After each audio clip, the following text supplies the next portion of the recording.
Hello friends, in today's video we will cover Article 15 of our fundamental right to equality in detail. Today when we look at the leaders of our country, we understand that among our leaders, some are representing SCSTs. Some are just holding the flag of OBCs. Some are talking about Hindus, and some are talking only about Muslims. In such a situation, when these leaders get power or say when they come to power, it is possible that these leaders can be biased towards only one section of societies, due to which a major problem can arise, and we will understand that problem with an example. Suppose a leader comes to power who only talks about Hindus, then what will happen is that you may find it written on the schools and hospitals around you that this school or this hospital is only for Hindus. Along with this, you will also see boards on the roads where it will be written that only Hindus can walk here. That is, the party which is in power will provide maximum public facilities like government schools, hospitals, roads, government parks, etc. to its own community, caste, or religion.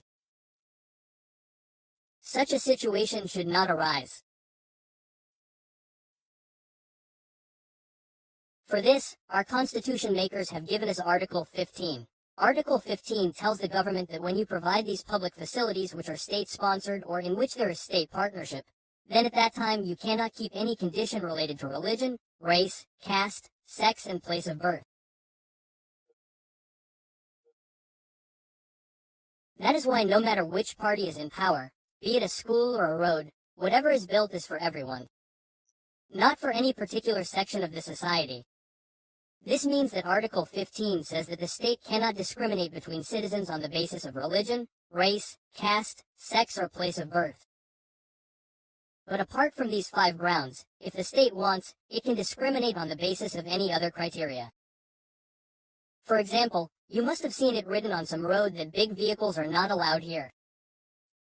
So this is discrimination, but this discrimination is allowed, because Article 15 only prohibits discrimination related to religion, race, caste, sex, or place of birth. But this is about stopping state discrimination. But the government does not provide all the facilities to everyone in public places. There are private schools, shops, restaurants, or even private hospitals everywhere. Is it allowed that a restaurant owner puts up a board in front of his restaurant saying that Baya, from now on I will only serve food to Muslims? Is this allowed? No, the restaurant owner cannot do this because Article 15 will not allow him to do so. Article 15 says that shops, public restaurants, hotels, and all places of public entertainment should not discriminate on the basis of religion, race, caste, sex, or place of birth,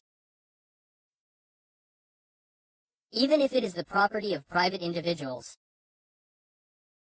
So it is clear that Article 15 applies to both the state and private individuals.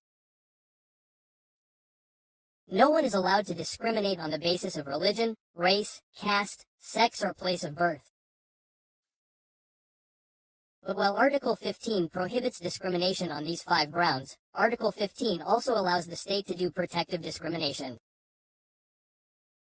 That is, we are talking about exceptions related to Article 15. Now it is important to understand what this protective discrimination actually is and why is there a need for it. Look, there are many sections in our country which have been suppressed for centuries, due to which these people have lagged behind other sections of our society. That is why our Constitution says that it is also the responsibility of the state to extend a helping hand to those groups in the Indian society which have been historically disadvantaged, or even those groups which are in a disadvantaged position today, and bring them on an equal footing in the society. So now the question before us is that which are those sections of the society which need protective discrimination? So these sections are women, children, SC, STs, and such citizens who have remained socially and educationally backward compared to others. So, it is decided that it is also the responsibility of the state to bring these people into the mainstream by giving some extra benefits so that they also stand on an equal footing in the society. But now the question is also that what kind of help do they need? What kind of help can the state provide to them? The state can do a lot. For example, it can reserve some seats for women in local bodies like panchayats, municipalities or block-level elections so that women's participation in politics increases. This will empower women and free education can be provided to children. Apart from this, reservation can be given in educational institutes for SCs, STs, and socially and educationally backward classes. Fees can be reduced. So now you must be understanding that Article 15 is the founding stone of the reservation given to SCs, STs, and OBCs. The entire foundation of reservation is based on Article 15. Today in our country, 7.5% seats in every educational institute funded by the central government are reserved for scheduled tribes. 15% seats are reserved for scheduled castes and 27% seats are reserved for OBCs. So what is this? This is basically protective discrimination which we get from Article 15, and if we look at this kind of Article 15, then it is an exception. Apart from this, the interesting thing here is that in OBCs, i.e. other backward classes, there will be some sections which have become advanced, i.e. have joined the mainstream. And there will also be a large section which is still backward. So the advanced sections of OBCs are called creamy layer and they do not get the benefit of reservations. That means only that section of OBCs which is still backward gets reservation. In simple language, we can also say that the children of those who have reached a good position will be called creamy layer and the creamy layer will not get reservation.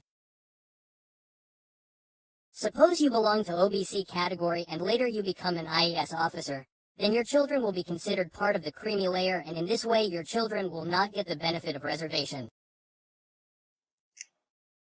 Apart from this, creamy layer also depends on how much your father earns. If your father's annual income is more than rupee lakh, then you are already part of the creamy layer, so you still cannot get reservation. And yes, when we are talking about reservation, we should also know about reservation that reservation is not a poverty alleviation program. It is the government's way of providing social justice. So with this we have covered Article 15 and its exceptions.